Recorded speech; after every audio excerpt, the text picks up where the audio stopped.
A lot of us have done different things during the pandemic. This guy wrote a book providing a list of ideas for everyone with extra downtime to consider doing. His book is called 93 Things to Do While You're Stuck Inside Your Home. Right here it is. It's David Lariviere. Welcome, Dave. Thank you, Chet. First question, Dave. Why 93? Why not 90, 95, or heck, even 100?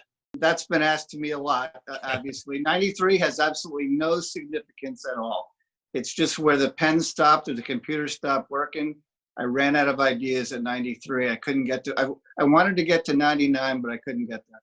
So it's not in honor of the 1993 Phillies, Darren Dalton, Eddie Dykstra, and those guys? No, not anything like that, no. Yeah, I know you're a Yankees fan. That's okay.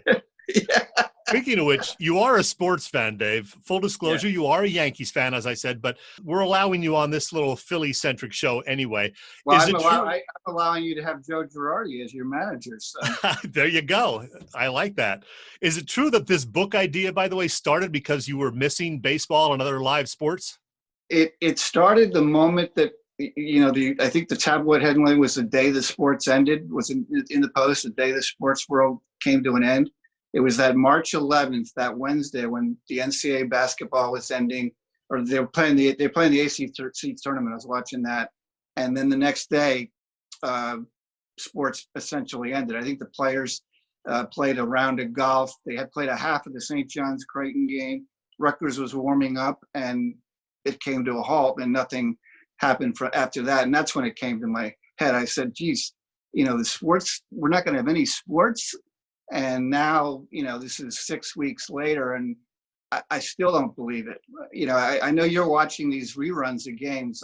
I have a hard time doing that, Chet. I have a hard time doing that. Yeah, I hear you. Now, getting back to the book, you have different categories in there, including things like self-improvement and helping others. And it's great that so many people are stepping up on the ladder. What are some ideas for anybody who wants to do something to help other people?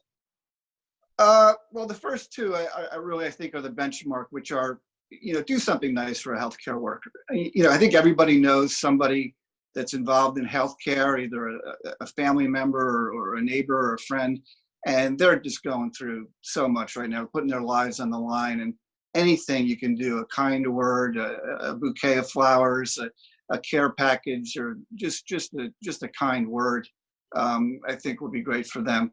And the second thing is the sort of combining the restaurant problems of them not being able to make any money anymore other than drive-through, or takeout, I should say, and the people that are stuck in their homes that can't get out. So I would say, go get some food, go to your neighbors who are shut-ins, who can't get out, and ask them what they want, take their orders, go to the restaurant, get them some food. Give the restaurateur a good tip, and bring the food to your neighbors. I did one thing along those lines. I donated a few bags of clothing, and my wife is pushing me to get rid of a few more, but I keep waiting for my old leisure suits to come back in fashion, Dave. No comment on that one. No comment on that one. Can't help you. Hey, it looks like most of the ideas that you mentioned in your book have to do with self-improvement. What does that say about you, Dave?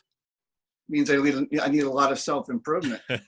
No, I think it means that I'm always thinking about how I could be better, and there's a lot of different things you can do when you're sitting in the middle of your house that you're just sort of staring at the walls, which I do all the time, and say, what could I do, that could help myself and maybe help other people too. And this is how this book came about. Some of the self-improvement things made me chuckle. They were kind of humorous. Have a baby? No, I've been there, done that. And create a swear jar in the house. Put money in there when you curse. Heck, I'd be broke. That came out of something my wife and I, when we were dating, actually did. And I quickly lost a lot of money, but it cleaned up my mouth. Good for that. Hey, one intriguing idea you have in there is write your own obituary. That could be fun for a lot of people. And that came out of something that I read. A friend of mine, a guy who worked for me a long time ago, who shall remain nameless, I saw he died last year. And a bunch of us saw his obituary in one of the local papers, and it bore no resemblance to the guy's actual life. It was just so hyped up and so beyond belief. I'm like, he had to write this himself. And I said to myself, I said, that probably happens a lot. I mean, wouldn't it be great if you could write your own obituary? And so even if it's not true, who's going to know? Who's going to know the difference? Well, Dave, like you, I'm a big fan of both sports and entertainment, movies, music, what have you. Any ideas in those categories find your way into the book? Yeah. I mean, music, is a big passion of mine. So, and I have some OCD issues. So, I would just alphabetize my entire music collection, which is huge, and just play them from ABBA to ZZ Top, and just play them right in order and see, sort of say, okay, 45 minutes for an LP times 1,052, or my I don't even know how many I have, and see what's that number going to be, and see how close I come. Yeah, and you mentioned other things along those lines. Do a Final Four bracket with playing cards, family game nights, and TV binge watching. Have you binge watched anything good since the pandemic started? I am a very strange TV watcher. I watch. I think it's on the Philly channel. It's that old thing with all the old shows like Voyage to the Bottom of the Sea and Lost in Space. And Yeah. I watch that. I binge watch those shows. That's how odd a person you're speaking to right now. You also say spend an afternoon going through old collections, baseball cards, game and concert tickets. I have a lot of old baseball cards. Were you a card collector? Do you have a lot of those? I do, and unfortunately, I threw a lot of them out. Before that became a craze in the '80s, but I still have some, and I was going through them the other. I have an Al Kaline. He passed away, unfortunately, not too long ago. I don't know if any of these are valuable, but I do still have some. Harmon Killebrew, for example, some some decent names, but I don't know if they're. I have a Willie Mays card. I don't know if it's of any value, but maybe. Another thing you mentioned in the book is turn your house into a golf course. How the heck do you do that? Yeah, that was an idea that came from my co-writer. I'll give him credit, Paul Franklin, who's mentioned in the book. But just like turn over like your beer glasses. Make sure you don't have any beer in them though, because your wife might get upset with that. But turn over your beer glasses and have that be one of the obstacles, and go under the couch and go around the stairs and see if you can just take your putter and have some fun. Have some fun and see if you can make 18 holes out of it anyway, or maybe 9. Just play 9. Well, speaking of taking your putter and having some fun, you even put in there, have more sex. and coincidentally, that is tip number 69. Oh no, I didn't catch that. People didn't catch that, but that is tip number 69. So not by coincidence.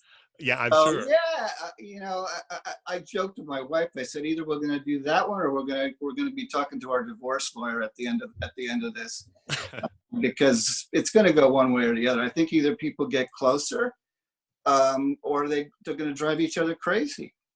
And hopefully, we're getting along. So hopefully, you and yours are also. Absolutely. And one I like, and I think I'm going to read verbatim from this one. Discover the world of podcasts like Philly Press Box Radio. Right.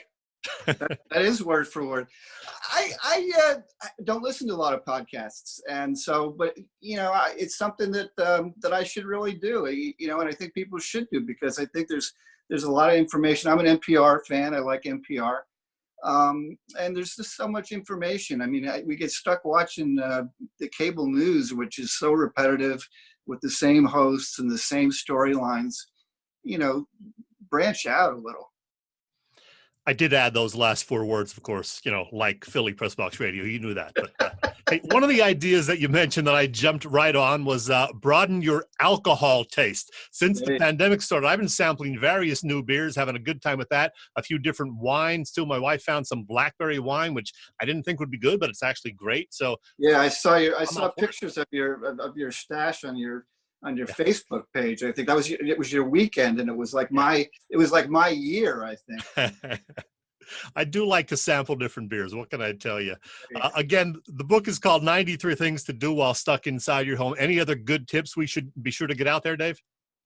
I well, this is somewhat political, but not really. Is try to if you're an MSNBC hard left guy, watch Fox for a day.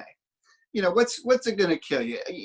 Just make yourself watch it for a day, and vice versa. If you're a Fox viewer, just make sure you watch Rachel Maddow and Chris Hayes and all those guys, and just make yourself do it and see if it just changes perspective even a little bit.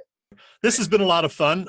David Lariviere, 93 Things to Do While Stuck Inside Your Home. How can people find this book, by the way? It's on Amazon. You can get it in Kindle. Kindle version just came out.